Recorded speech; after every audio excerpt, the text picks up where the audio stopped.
윤석열 대통령이 어제 유럽 순방을 마치고 귀국을 하자마자 인사파동 등의 책임을 물어 국정원 수뇌부를 전격 교체했습니다.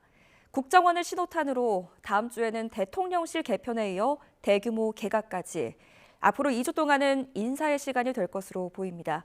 취재기자 연결해서 자세한 이야기 들어보겠습니다. 강희경 기자. 네, 용산 대통령실입니다. 네, 국정원 수뇌부 교체는 그야말로 전격적이었습니다.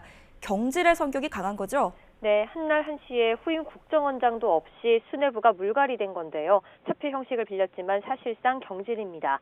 윤석열 대통령은 유럽 순방에서 돌아온 어제 귀국 9시간 만에 김규현 국가정보원장의 사표를 수리 발표했습니다. 해외 파트 권춘댁 1차장과 북한 담당 김수현 2차장도 동시에 교체했습니다.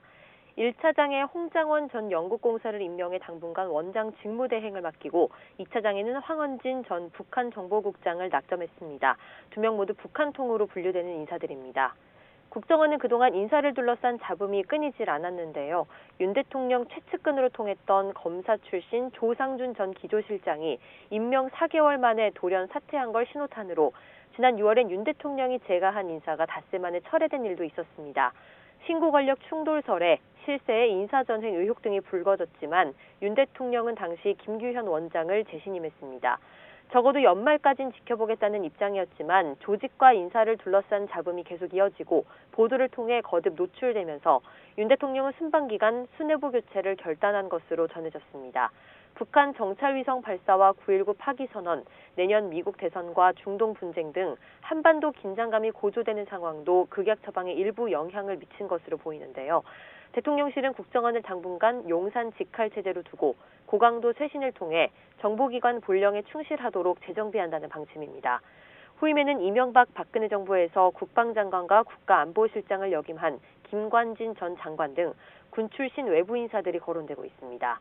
국정원장은 국회 인사청문회가 필요한 자리라 내부 인사검증 절차에 돌입했다고 해도 당분간 공석은 불가피해 보입니다. 네, 국정원 교체는 이제 신호탄에 불과하고 앞으로는 총선용 개각도 시작됐다고 봐야겠죠? 예, 윤 대통령이 다음 달 11일 네덜란드 출장을 떠나기 전까지 앞으로 2주가 인사의 시간이 될 것으로 보입니다. 대통령실 개편과 총선용 개각이 순차적으로 진행될 것으로 보입니다. 먼저 대통령실에서는 현재 수석 6자리 가운데 이관섭 국정기획수석을 제외한 5자리가 바뀔 예정입니다. 시민사회 강승규, 홍보 김은혜, 사회 안상훈 수석의 경우 총선 출마를 염두에 두고 있고 최상목 경제수석은 총선에 나서는 추경호 경제부총리 후임으로 유력하고 이진복 정무수석은 차기 한국거래소 이사장 함합형에 올라 있습니다. 이들이 다음 주에 떠나고 대통령실 2기가 꾸려질 것으로 보입니다. 용산 개편에 이어 개각은 국회 예산안 심사가 마무리되는 다음 주부터 본격화할 텐데요. 총선용 개각인 만큼 출마자를 비롯해 19개 부처 가운데 절반 정도는 간판을 바꾸는 대규모 개각이 될 거란 관측이 나옵니다. 관심이 쏠린 한동훈 법무장관의 사퇴 시점이 아직 변수지만 기획재정부 추경호, 국토교통부 원희룡, 국가보훈부 박민식 장관 등 정치인 출신은 후임자 검증이 마무리 단계입니다.